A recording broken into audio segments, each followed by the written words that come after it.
Study point पे आपका welcome है। आई होप कि आप लोग बेहतर होंगे और आप लोग की पढ़ाई बहुत अच्छे से चल रही होगी। बच्चों, हम बात करने वाले हैं आज एक ऐसे टॉपिक के बारे में जो काफी इंपॉर्टेंट है। बच्चों, आज का जो हमारा टॉपिक है वो है शैवाल तथा कवक में अंतर, यानी difference between fungi and algae, या आप कह सकते हैं कि शैवाल तथा कवक में अंतर। तो एक एक करके बच्चों हम डिफरेंसेस को पढ़ेंगे। तो डिफरेंस को पढ़ने से पहले अगर अभी तक आपने चैनल को सब्सक्राइब नहीं किया तो चैनल को जरूर सब्सक्राइब करें और वीडियो को ज्यादा से ज्यादा शेयर करें और साथ ही बेल आइकन को प्रेस करें ताकि जैसे कोई नई वीडियो अपलोड हो वो आप तक पहुंच जाए। धन्यवाद। बच्चों, आइए स्टार्ट करते हैं आज के अपने टॉपिक को। बच्चों, जो हमारा टॉपिक है वो है शैवाल तथा एल्गी में अंतर, यानी शैवाल और कवक में क्या अंतर होता है, किस तरह से डिफरेंस होते हैं, ये आपसे पूछे जा सकते हैं या आपके बोर्ड परीक्षाओं में ज्यादातर प्रश्न आते हैं। तो आइए स्टार्ट करते हैं बच्चों आज का टॉपिक। तो देखिए, शैवाल जो होता है बच्चों, आपको पता होगा शैवाल, ठीक है, जिसे आप अपनी बोलचाल भाषा में काई कहते हैं। शैवाल जो होता है बच्चों, ये पानी या नम मिट्टी पर उगते हैं, यानी जहां पे मॉइस्चर होगी, जहां पे नमी होगी, ठीक है बच्चों, वहां पे शैवाल उगते हैं। जबकि अगर हम बात करें कवक की, तो ये पानी, वाटर यानी पानी, मिट्टी, सजीव एवं मृत जीवों पर भी मिलते हैं। फंगस जो होते हैं बच्चों, वो लगभग हर जगह मिल जाते हैं, ठीक है। दूसरा जो पॉइंट है, आपको शैवाल पता होगा, शैवाल को बच्चों हम प्लांट कंसीडर करते हैं। शैवाल को हम क्या कंसीडर करते हैं?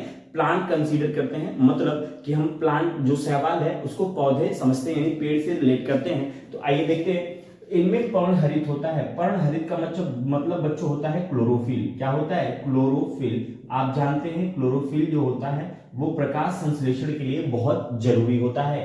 तो जो शैवाल होता है बच्चों, इनमें पर्णहरित होता है, इसलिए ये प्रकाश संश्लेषण करते हैं। आपको पता होगा प्रकाश संश्लेषण क्या है? प्रकाश संश्लेषण एक ऐसा प्रोसेस है जिसके द्वारा पौधे क्या करते हैं? अपने लिए भोजन बनाते हैं। तो आपको पता होना चाहिए कि प्रकाश संश्लेषण के लिए प्रकाश और क्लोरोफिल दोनों की आवश्यकता पड़ती है, यानी पर्णहरित की आवश्यकता पड़ती है, ठीक है।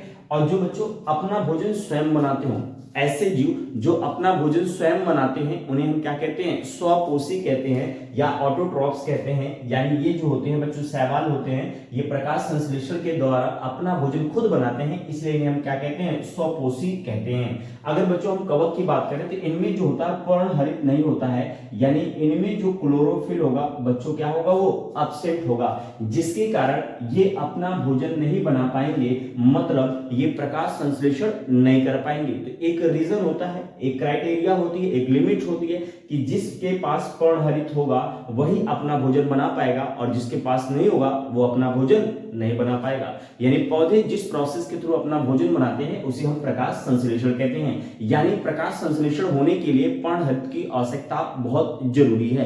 तो देखिए बच्चों, शैवाल में पर्णहरित है इसलिए ये प्रकाश संश्लेषण है और प्रकाश संश्लेषण के द्वारा अपना भोजन बनाता है, इसलिए इसको हम क्या कहते हैं? स्वपोषी कहते हैं। जबकि कवक बच्चों क्या होता है? इनमें पर्णहरित नहीं होते हैं, पर्णहरित अनुपस्थित होते हैं, इसलिए प्रकाश संश्लेषण नहीं कर पाते और अपना भोजन स्वयं नहीं बना पाते, बल्कि ये सड़े गले दूसरे जीवों पर निर्भर रहते हैं। तो जो अपना भोजन दूसरे जीवों से प्राप्त करते हैं उन्हें हम क्या कहते हैं?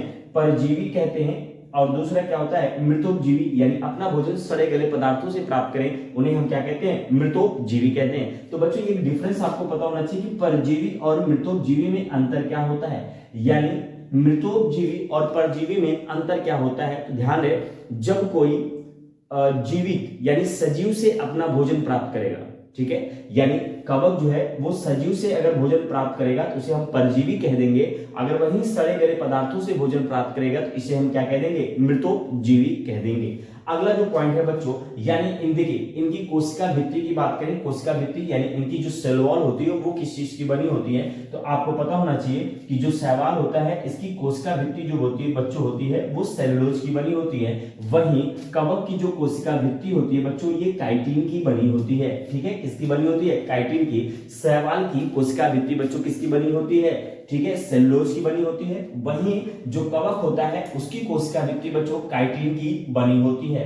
अब बात आती है कि जो भोजन बनता है, ठीक है, जो भोजन बनता है वो किस प्रकार बनता है। तो देखिए जो संचित भोजन होगा यानी शैवाल में जो भोजन बनने के बाद स्टोर होगा वो स्टार्च यानी मंड के रूप में उपस्थित होगा। किसके रूप में बच्चों? स्टार्च या मंड के रूप में उपस्थित होगा। जबकि कवक में जो भोजन संचित होगा वो ग्लाइकोजन या फिर ऑयल के रूप में संचित होगा। तो ये बच्चों डिफरेंस था कवक और शैवाल में, यानी difference between algae and fungi. यानी हमने आज शैवाल तथा कवक के बारे में अंतर पढ़ा, यानी इनकी डेफिनेशन को देखिए, कौन प्रकाश संश्लेषण करेगा, कौन प्रकाश संश्लेषण नहीं करेगा, कौन अपना भोजन बनाएगा, कौन नहीं बनाएगा। तो इस तरह से आपने अंतर को देखा। आई होप कि ये वीडियो आपको पसंद आई होगी, तो ज्यादा से ज्यादा शेयर करें और लाइक करें। धन्यवाद।